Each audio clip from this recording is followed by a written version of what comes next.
9월 18일 목요일 기도로 돕는 그 사랑 매일 묵상. 오늘은 시편 148편 1절에서 8절입니다.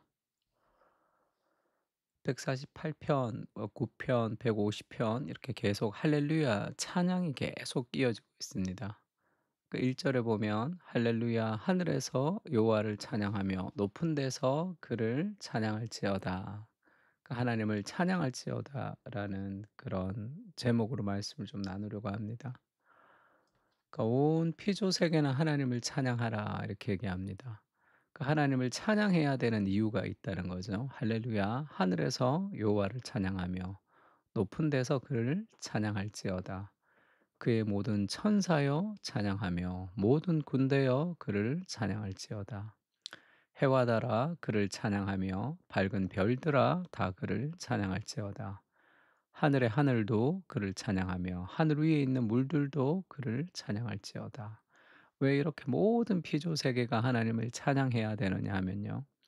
그것들이 여호와의 이름을 찬양함은 그것들이 여호와의 이름을 찬양해야 함은 그가 명령하심으로 지음을 받았음이로다. 우리가 하나님의 말씀으로 지음을 받은 그런 피조물이기 때문에 그것에 대한 감사와 기쁨과 감격이 있어야 되겠죠. 그가 또 그것들을 영원히 세우시고 패하지 못할 명령을 정하셨도다. 하나님께서 그 온 피조 세계를 창조하시고 그리고 그 온 피조 세계를 섭리하시고 다스리시는 그 말씀, 그 명령을 하나님이 정하셨기 때문에 하나님이 우리에게 베풀어 주신 그 일들을 기억하면 찬양할 수밖에 없는 거죠. 온 세상은 하나님의 영광으로 가득 차 있는 세상입니다. 시편 8 편에 보면 다윗이 그렇게 얘기하죠. 여호와 우리 주여 주의 이름이 온 땅에 어찌 그리 아름다운지요 주의 영광이 하늘을 덮었나이다. 우리가 피조 세계를 볼 때 아침에 이렇게 해를 보고 밤에 달을 보고 일어나는 모든 것이 그것이 이제 우연이라고 그것이 그냥 당연한 것이라고 그렇게 생각하는 것은 신앙의 눈과는 다릅니다. 하나님의 은혜가 임하면 "주의 영광이 하늘을 덮었나이다." 그렇게 고백하는 거죠. 온 별들 속에 온 우주 속에 그리고 온 세상 가운데 하나님의 영광으로 가득 차 있습니다. 그것을 볼 수 있는 눈이 좀 필요하죠.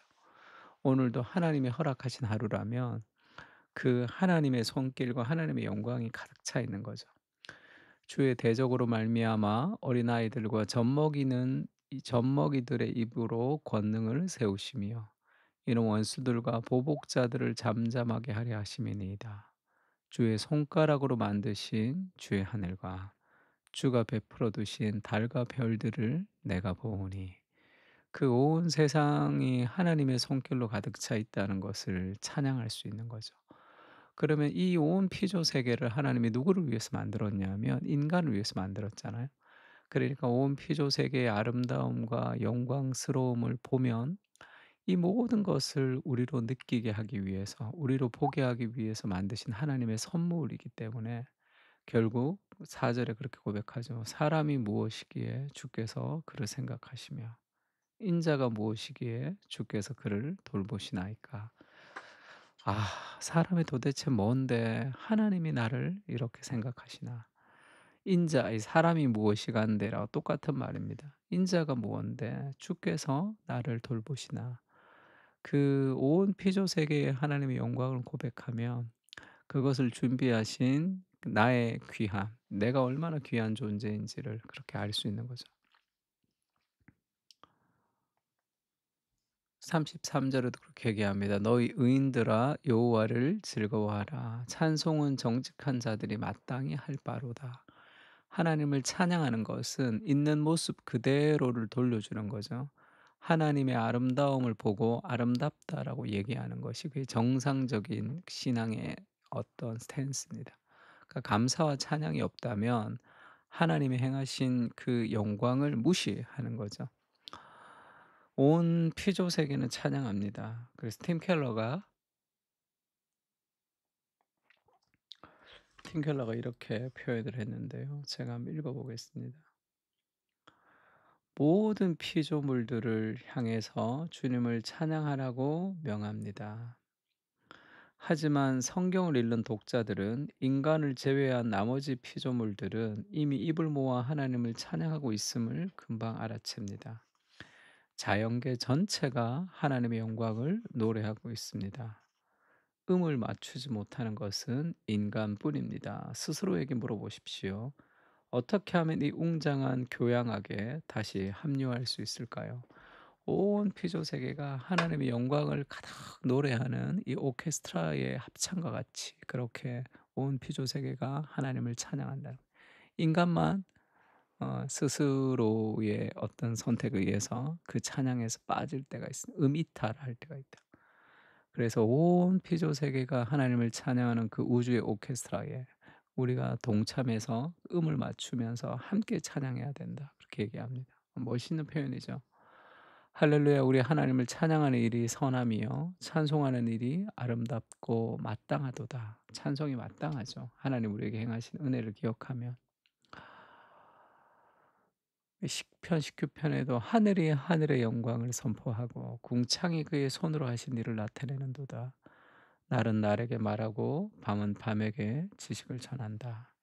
온 세상 가운데 일반 은총으로 하나님의 영광이 가득 차 있다 얘기합니다. 그것을 보는 눈, 그 감사가 좀 필요하겠죠.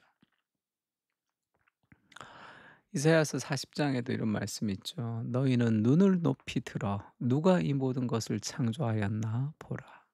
주께서는 수요대로 만상을 이끌어내시고 그들의 모든 이름을 부르시나니 그의 권세가 크고 능력이 강함으로 하나도 빠짐이 없느니라. 하나님이 모든 것을 창조하신 그 창조 세계가 펼쳐지고 있죠. 그래서 바울은 그렇게 얘기합니다. 그 하나님의 영광을 보면서 그 찬양이 터져 나오는 거죠. 깊도다 하나님의 지혜와 지식에 풍성하며 그의 판단은 헤아리지 못할 것이며 그의 길은 찾지 못할 것이로다. 그 하나님의 깊이와 넓이를 내가 이해할 수 없습니다. 그것을 경험할 때 이 찬양이 터져 나올 수밖에 없어요. 왜 이스라엘은 먼저 선택을 받았는데 이방인들이 구원을 얻는데 이스라엘이 하나 예수님을 모릅니까? 그러다가 더 크신 더 크신 하나님의 세계, 하나님이 내가 내 뜻으로 도무지 이해할 수 없는 하나님의 더 큰 하나님의 스토리를 발견하고 깊도다 하나님의 지혜와 지식의 풍성함이여 이렇게 찬양할 수밖에 없는 거죠.